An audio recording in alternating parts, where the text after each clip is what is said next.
లాభాలు ఆర్జిస్తున్నారు. మెదక్ జిల్లా తూప్రాన్ మండలం కిష్టాపూర్ గుండెటిపల్లి పరిధిలో హల్దీబాగ్ వెంట అక్రమ ఇసుక రవాణా జోరుగా సాగుతుంది. వాగులోని నీటిని ఉపయోగించి మట్టిని తోడి కృత్రిమ ఇసుకగా మార్చి టిప్పర్లలో తరలిస్తూ అక్రమ దందాకు పాల్పడుతున్నారు. కొన్ని రోజులుగా హల్దీ వాగులోని మట్టిని ట్రాక్టర్లలో నింపి వాగులోని నీటి సాయంతో కలుగుతూ కృత్రిమ ఇసుకగా మారుస్తున్నారు. ఆ విధంగా వచ్చిన ఇసుకను రాత్రి వేళల్లో హైదరాబాద్ కు తరలిస్తూ లక్షలు సంపాదిస్తున్నారు.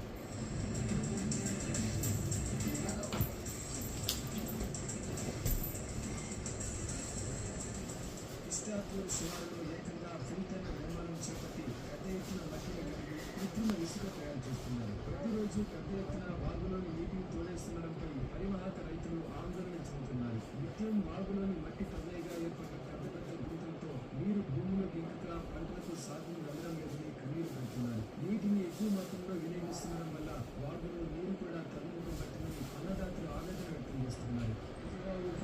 పరివాహక ప్రాంతాల్లో 2 సైడ్ వాగు వర్తిస్తుంది. కాకపోతే కొందరు అక్రమార్కులు యథేచ్ఛగా మన డ్యామ్ నుంచి వాటర్ వాడుకొని ఇసుక ఫిల్టర్లు పెట్టి అక్రమంగా నీటిని వాడుకొని ఆ డ్యామ్ లో లేని రైతులు కాకుండా దుర్వినియోగం పాలు చేస్తారు. కాకపోతే అధికారులు తగు చర్యలు తీసుకోవాలని కోరుచున్నాం. పై అధికారుల దృష్టికి తీసుకెళ్లి నీటిని వదలమని అధికారులకు చెప్పడం జరిగింది. ఎందుకంటే రైతులు పంటలు ఎండిపోతున్నాయి కాబట్టి. ఈ డ్యామ్ లో నీళ్ళు ఒకవేళ అయిపోయినాయి అనుకో, ఇటు వరి వండక ఇటు ఏం చేయలేక రైతుల పరిస్థితి దయనీయంగా మారుతుంది. కాకుండా దయచేసి దీనిపైన అధికారులు తగు చర్యలు తీసుకోవాలని.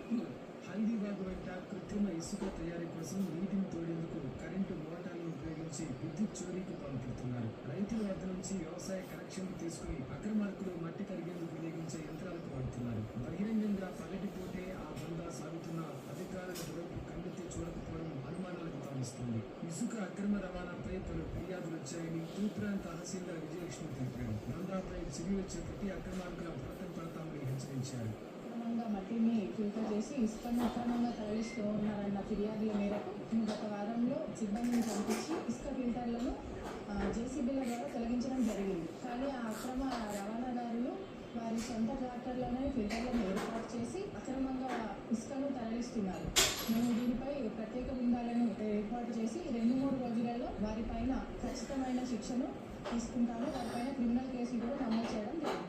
అధికారులు స్పందించి హల్దీబాగు అక్రమ దందాకు అడ్డుకట్ట వేయాలని గ్రామాల